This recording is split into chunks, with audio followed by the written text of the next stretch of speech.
रोज खोटं बोलायचं आणि रोज सांगायचं उद्योग पळवले उद्योग पळवले उद्योग पळवले.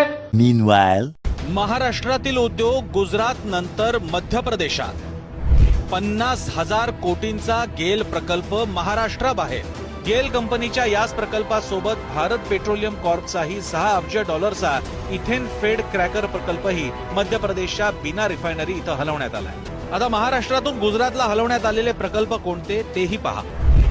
वेदांता फॉक्सकॉन 1,54,000 कोटी, टाटा एअरबस 22,000 कोटी, बल्क ड्रग्स पार्क 30,000 कोटी, मेडिसिन डिव्हाइस पार्क 424 कोटी, सिंधुदुर्गमध्ये होणारा पाणबुडी प्रकल्प, नॅशनल मरीन पोलीस अकादमी, आंतरराष्ट्रीय आर्थिक सेवा केंद्र, पेटंट डिझाईन ट्रेडमार्क केंद्र, मुंबईतील हिरे बाजार. पुणे आणि पिंपरी चिंचवड जगाच्या नकाशा